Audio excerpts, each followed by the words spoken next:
Okay, Ms. Zimmercheck. I will say, Ms. Zimmercheck, you can go ahead, Stan. I was just going to tell you, thank you for emailing me the letters.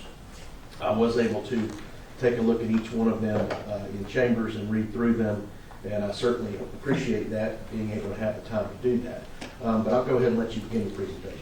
Thank you, Your Honor, and may it please the court. And in an interest of time, I rarely have I come across a sentencing where I've had so much outreach of people wanting to show their support, which is why I sent that packet to Your Honor and the state so that you would have time and that we wouldn't have to waste time reading through all the letters.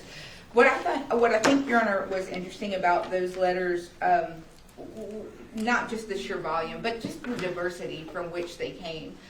We're talking about church people, professionals within the community, and then just normal, everyday people that you work with and servers. And so I wanted to point that out. I emailed these as well, Your Honor, but I would like to talk about them, the pictures that I sent as well.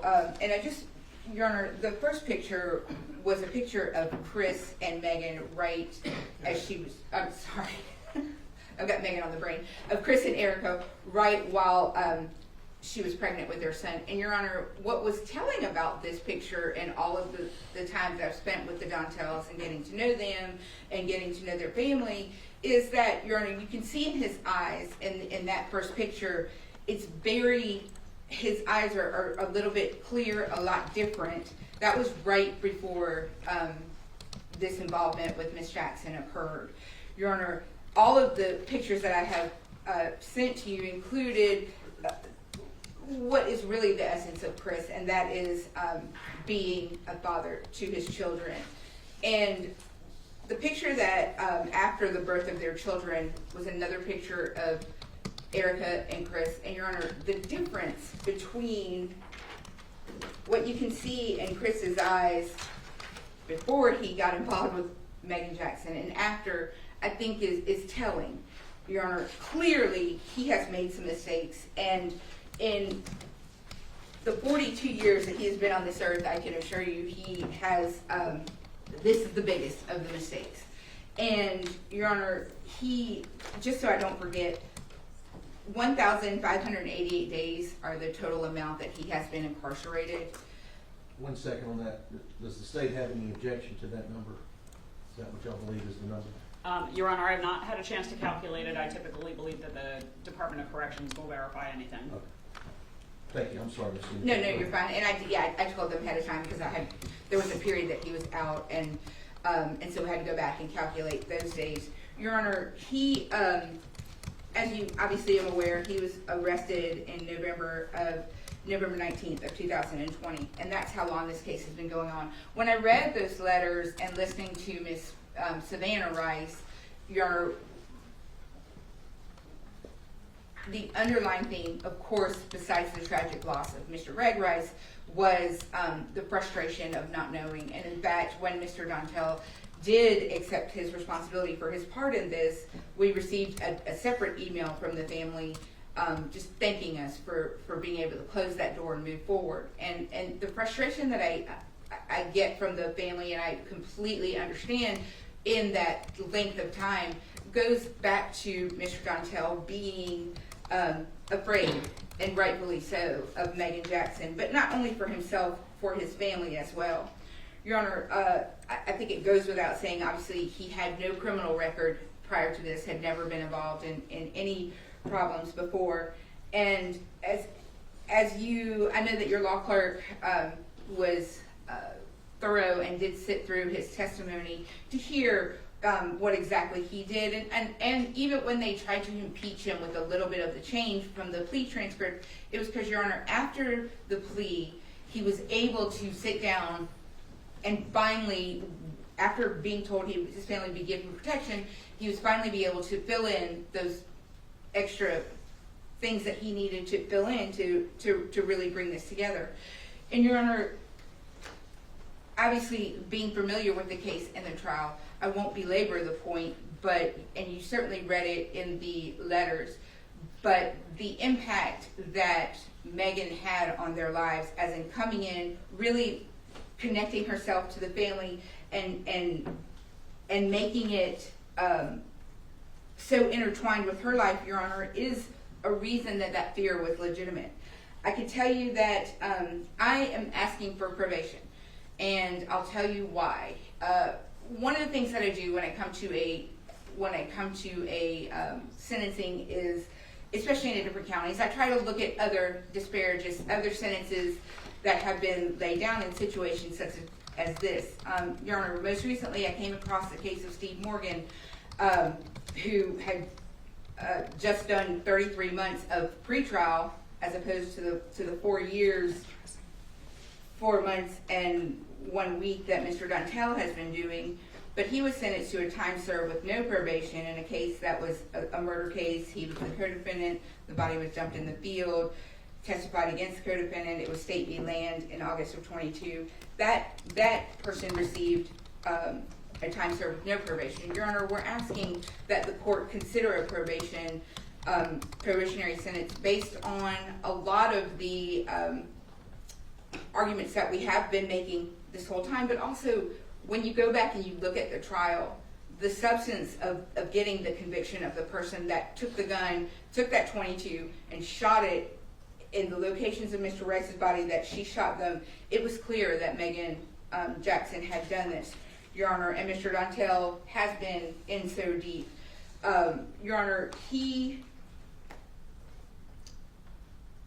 has always been employed. He came here from Missouri with his family.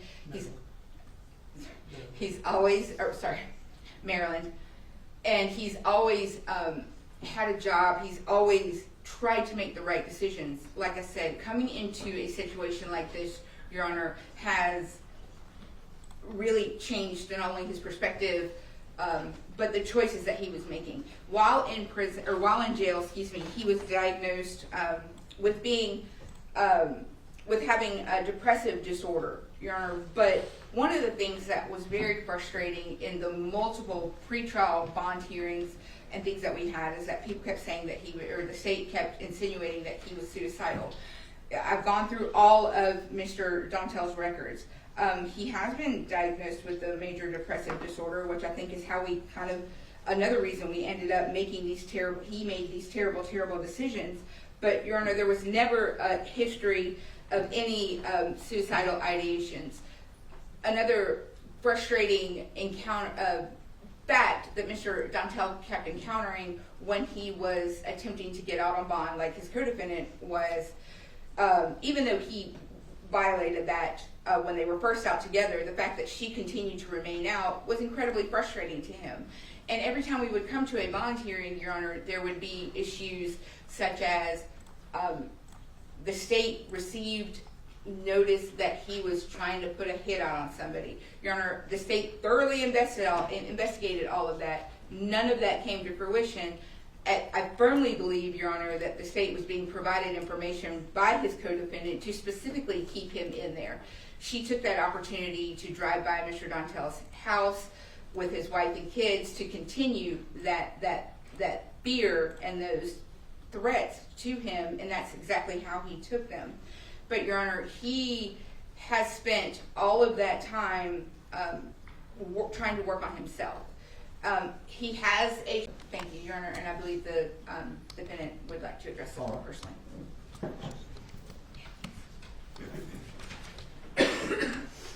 And he wrote it, Your Honor, just because he wanted to keep his thoughts straight. I thought about the Rice family, hurt for them, and wished I could speak with them every day for going on 5 years. I'm so sorry that they had to learn the details of Greg's death in such a public way at Megan's trial, and that I was the bearer of some of those details. Greg Rice's and Megan Jackson's 4 kids have become an extension of my family. And knowing how badly,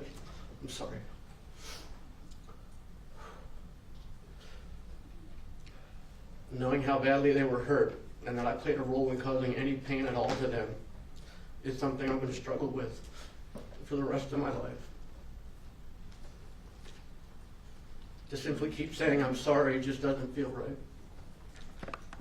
And I don't know that I can effectively articulate the depth of the combination of love, pain, regret, and compassion I feel for those kids and for everyone who loved Greg.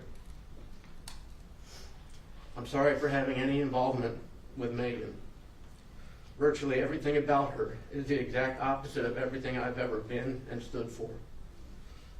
As embarrassing as it is to admit, I chose to overlook everything bad about her because she was spending thousands of dollars a month on my family, and because she had convinced me that she was basically going to make all mine and my family's dreams come true. In retrospect, it's clear that my involvement with her was founded on deception and selfishness. This led to a snowball of poor decisions on my part, infidelity, and to Megan having a grip on every aspect of my life. If not for these poor decisions on my part, I know that I would not have been with her on the night of October 2nd, would not have been in the position to be an accessory after the fact, and would not have had any part in causing any suffering to anyone. I heard Megan say things like, "I'm going to kill Greg," and "I'm going to kill my kids." More than once, she told me she was going to kill me. She said these kinds of things nonchalantly, and I never took them as a serious threat. I chose to overlook these things and all the other red flags that were waving in my face because of the attributes I thought were good about her, which I now see were only those which served me in some way.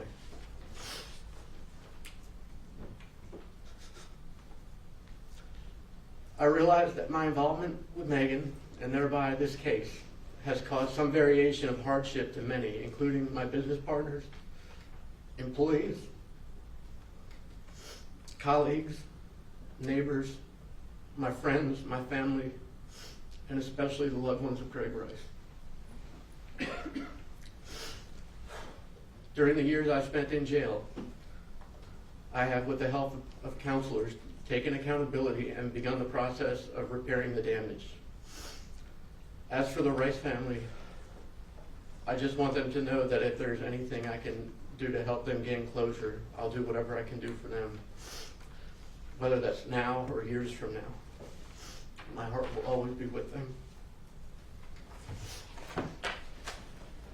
And then, Your Honor, just briefly in closing, I just wanted to address a few more things. One, the letters, and I know that they're not understanding of the law, but with the Rice letters that I just reviewed, and they said that he was permitted to plead to a lesser charge, Your Honor. Mr. Dontell certainly did plead to what he was guilty of. That's something that we had actually been offering to plead to for a while.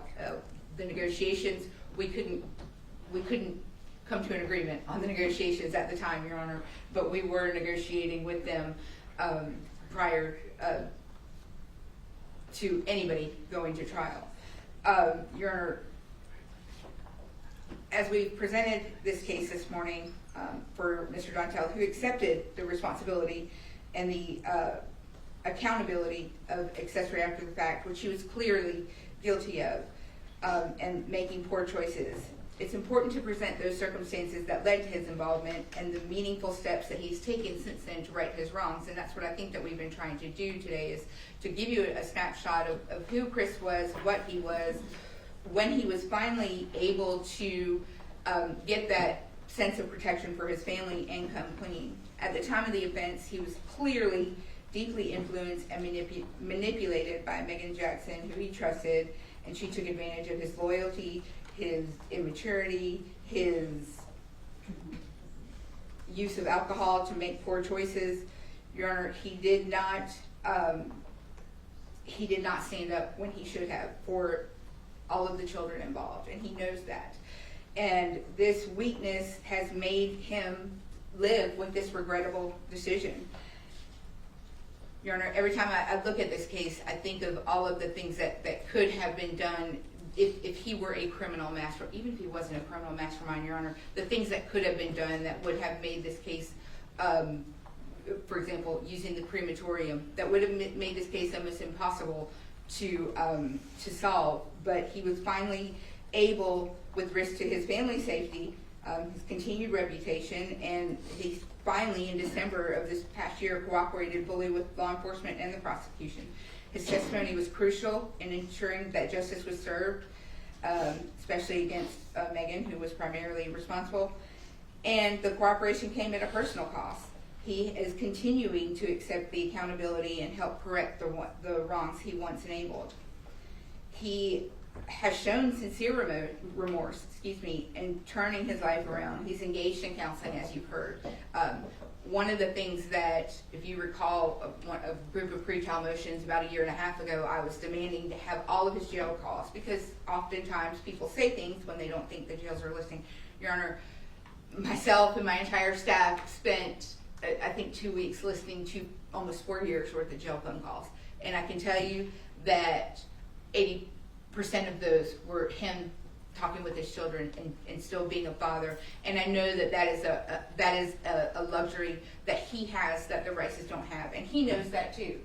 And he is still living with that, and he is still combating with that.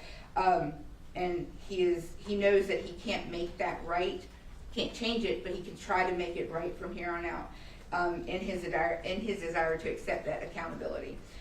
Your Honor, we understand that this offense was serious, but I think it's important for the court to understand that he was not an architect of this crime. He was someone who made several misguided choices in a terrible situation. He's demonstrated growth, cooperation, a willingness to accept responsibility, and qualities that suggest rehabilitation that he's already started. Your Honor, we are certainly not just the worst thing we've ever done in life, but we are asking the court to consider a serious sentence over his head that would be suspended to an intensive 5-year period of probation. In a way, because if he violated that probation, then he would have to go back and do all of that time based under the new law, if he were to receive that. So we ask the court to take all of the letters of support, all of what we presented into consideration when making the determination. Justice can be served along with mercy. Thank you. Yes, ma'am. He has a strong support system, Your Honor, and I believe that Mr. Dontell himself has written and it's probably just easier for him to read because he's nervous, so I know he wants to address the court, but also his wife would like to address the court. Obviously, we've kept that number of persons down to a minimum, but we would ask that the court, then that's why we submitted all those letters, but we would ask that the court, do you hear from Erica Dontell at this time? Your Honor, when Your Honor believes it's appropriate, I do need to correct a mischaracterization. Okay.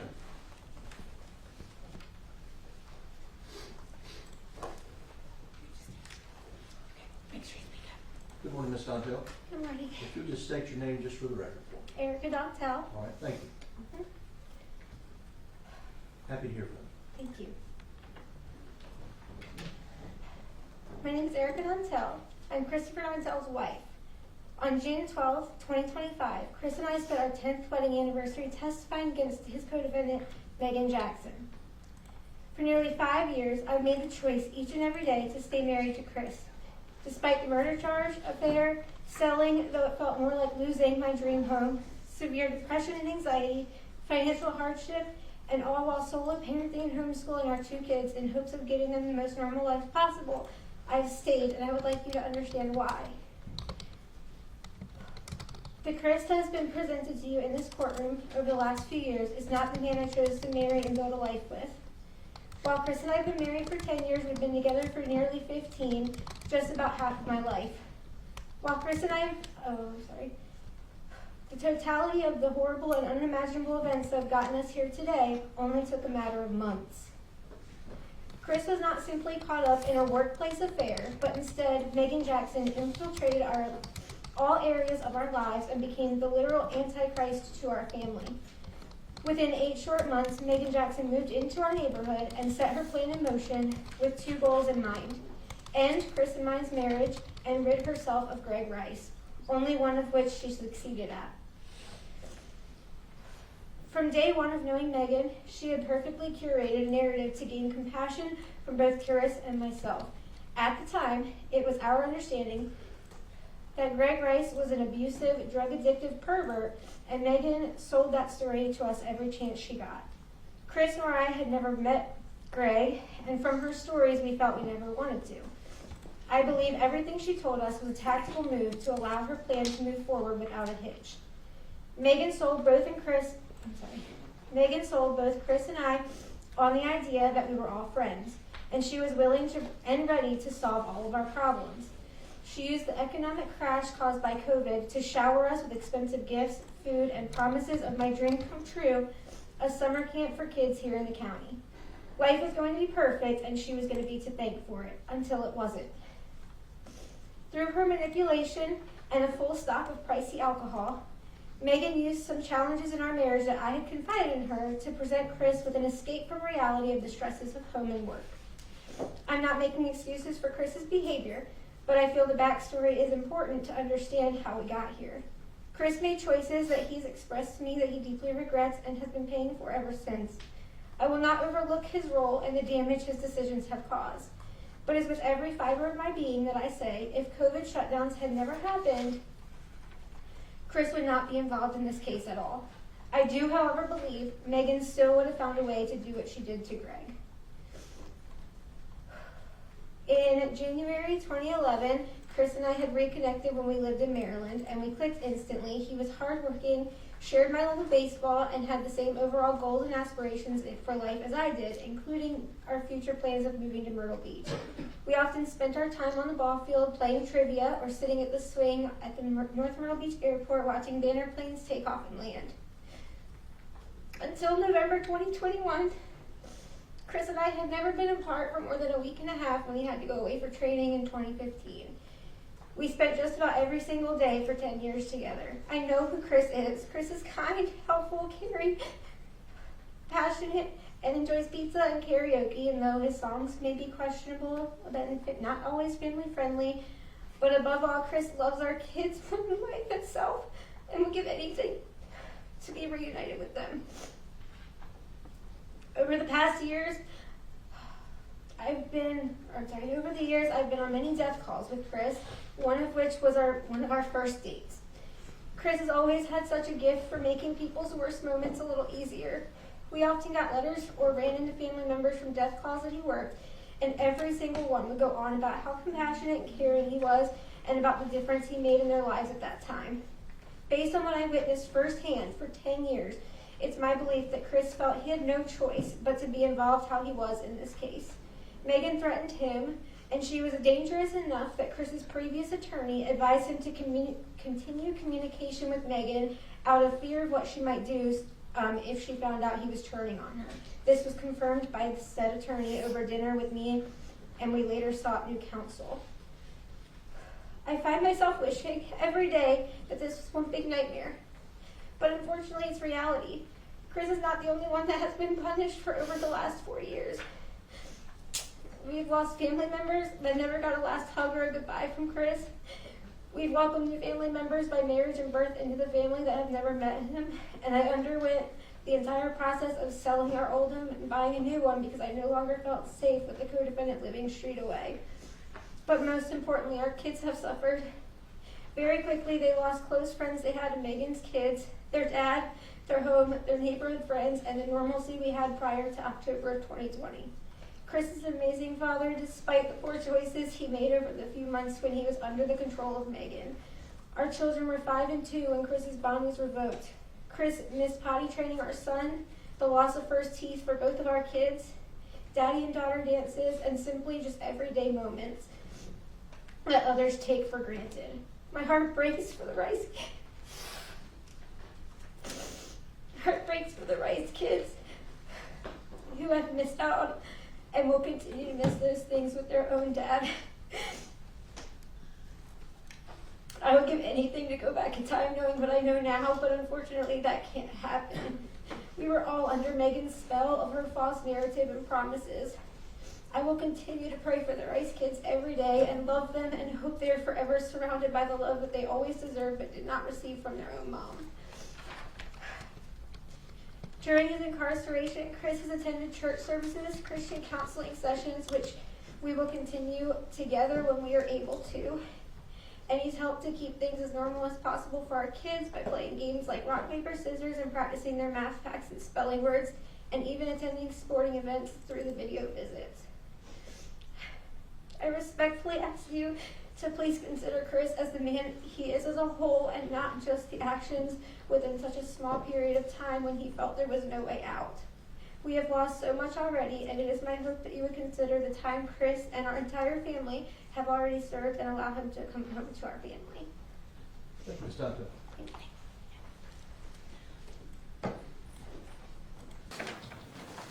All rise. Thank you, ladies and gentlemen. Y'all can be seated. Your Honor, I passed up 2 more letters that I just received. Okay, are these, One is from Zach Rice, who was Greg Rice's son, and Okay. the other is from Kevin Rice, one of Greg Rice's brothers. And take a then, look at it at the appropriate time. and then Savannah Rice is present and would wish to address the court, but I'll call the case first with Your Honor's permission. Please. Your Honor, this is State of South Carolina, County of Horry versus Christopher Dontell. Your Honor, Mr. Dontell pleaded what I call straight up to the court as we were prepared to begin his trial to accessory after the fact under True Bill 2024 GS 2603534 and criminal conspiracy to commit murder 2021 GS 2601198.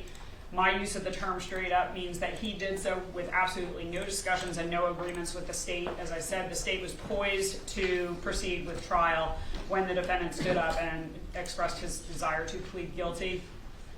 He did testify in the trial of his co-defendant, Megan Jackson, last month. All right. Let's go ahead and swear the defendant, please.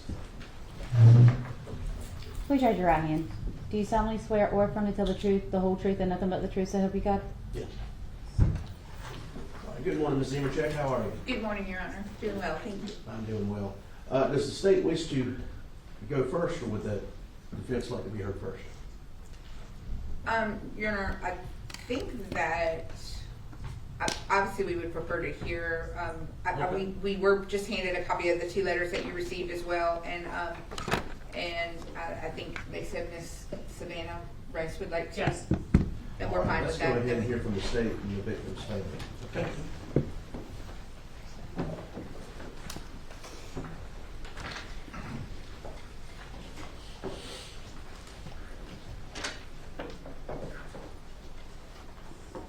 Okay, so just state your name.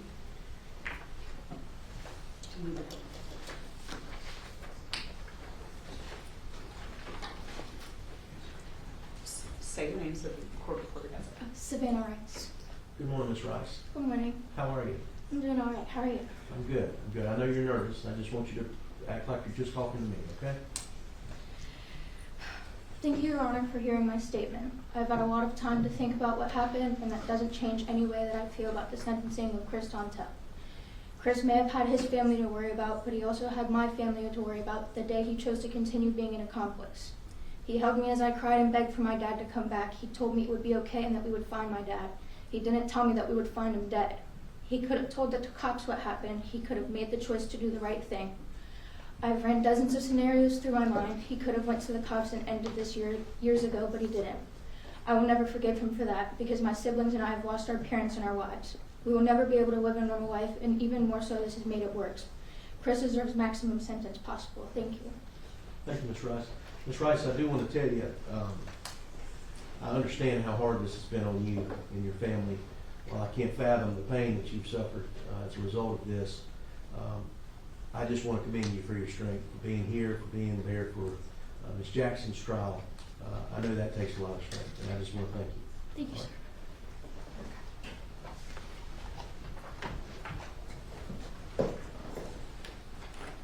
Does the state?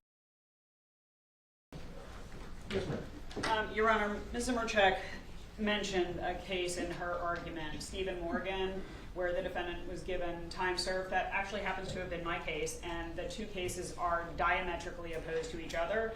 Mr. Morgan was not present during the murder, did not help dispose of the victim's body in that case, came forward immediately when questioned by police, and cooperated throughout the entire way. He also pleaded guilty only to accessory after the fact and did not, as Dontell has done, plead guilty to criminal conspiracy to commit murder. So I just want to make sure that it's clear that that is not an appropriate comparison for the case in front of Your Honor. Ms. Walter, let me ask you this. It got brought up in the defense's presentation about bond.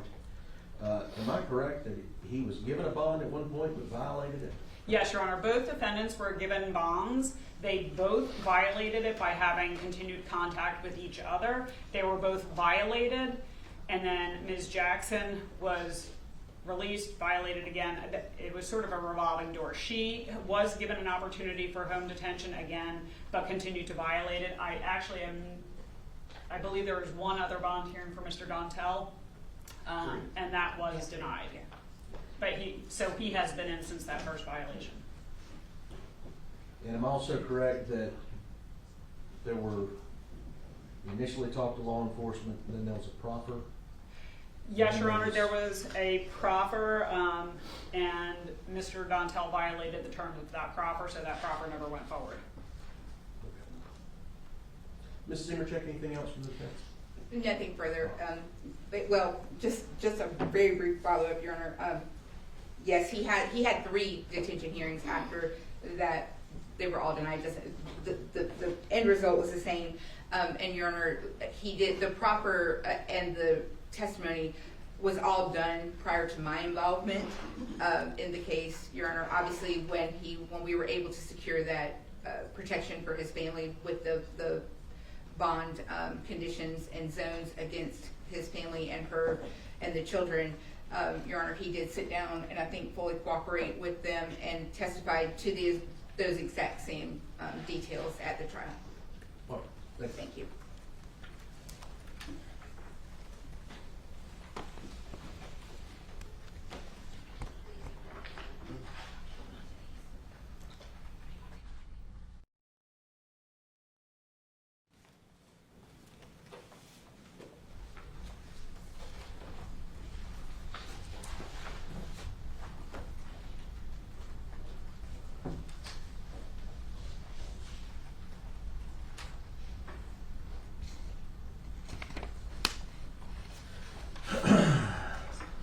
Okay. Mr. Dontell, your attorney has done a good presentation and quite frankly, I believe has done a remarkable job to get you where you are today. She's correct that my law clerk did go in and view your testimony in Megan Jackson's trial, but I also went back and viewed your testimony as well. Your testimony did differ in what you admitted to when you pled guilty to the charges you're here for today. My concern is simply this. I understand that you're remorseful. You're here today to take ownership over what you've done. However, by my math, it took about 1,500 days for that to happen. You said in your testimony in Ms. Jackson's trial that you were scared of Ms. Jackson. I don't know what you were scared of once she got incarcerated, though. She absolutely couldn't hurt your family when she was incarcerated. And you still decided that you wanted to withhold the truth. And then you testified or proffered again with the state and again gave them different information. The truth of the matter in this, according to your own testimony, is that you were present when Mr. Gregory Rice was gunned down and that you helped dispose of that body. You, a person who disposes of bodies as your job.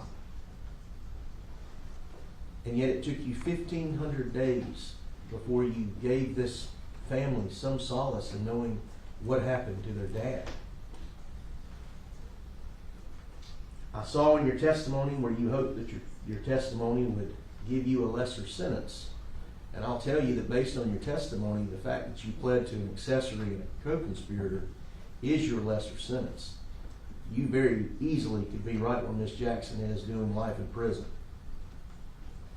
I will give you the credit for the time that you have served. You're entitled to that by statute.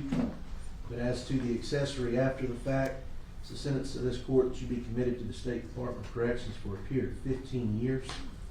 And as for the conspiracy, it's a sentence of this court that you be sentenced to the maximum again of 5 years, and those are to run consecutive. Mr. Dontell, I understand that you're here and want to give the closure to the Rice family, and I hope that this does that. And I hope that ultimately, when you get out, that you will remember what you've done to your own family and what you've done to the Rice family. But that's the sentence of this court. Thank you.